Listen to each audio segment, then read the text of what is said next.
Ça y est, l'automne est désormais bien installé. Les arbres ont revêti leur belle couleur orangée. Les premières gelées sont arrivées et on a eu des gros changements de température avec de grosses montées des eaux. On a eu un gros épisode de neige la semaine dernière. Donc tous les plans d'eau ont gagné une vingtaine de centimètres autour de chez moi, ce qui a vachement compliqué la pêche. Et les berges se vident peu à peu avec l'arrivée du froid, mais on reste malgré tout dans ma saison préférée, où on profite de chaque instant de la journée avant d'attaquer de longues nuits froides. Et malgré les eaux qui se rafraîchissent, il est possible encore de faire de jolies pêches tout l'hiver, en appliquant quelques petites techniques et en connaissant 2-3 astuces. Et c'est ce que je vais vous expliquer dans cette vidéo.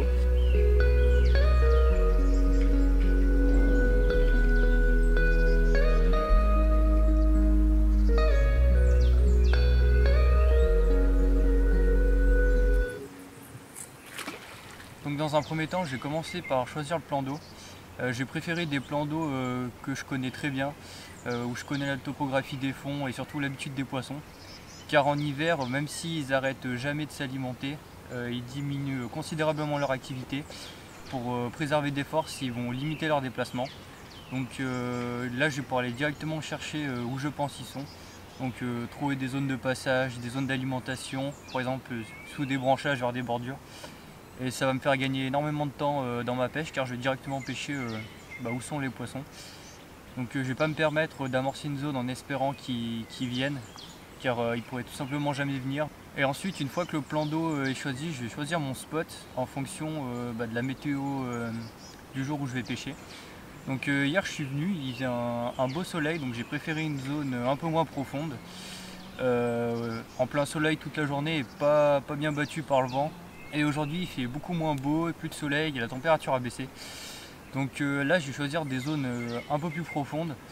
Donc il faut savoir que les zones peu profondes, l'eau se rafraîchit beaucoup plus rapidement que dans les profondeurs. Donc je dis pas aller chercher des zones à 10 mètres de fond, mais sur un plan d'eau qui est à 1,50 m de moyenne, trouver une zone à 3 mètres, 3,50 m peut être intéressant. Donc bien analyser à notre arrivée sur le plan d'eau, trouver des zones de préférence ensoleillées qui vont réactiver un petit peu la vie et éviter les zones bien battues par le vent, car ça va énormément rafraîchir l'eau encore une fois. Donc c'est la première chose que je fais en arrivant à la pêche.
J'ai expliqué l'importance de bien choisir son poste.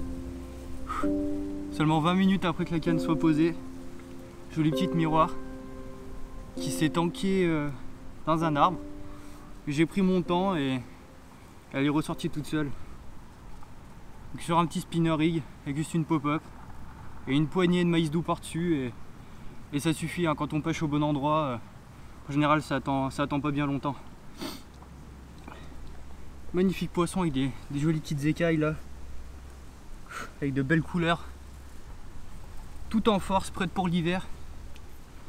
Alors on va pas l'embêter plus longtemps, ce lot est extrêmement froide, assez bien battu, donc Super content, on va essayer d'en faire une autre. J'ai encore environ 2 heures devant moi, ce serait parfait.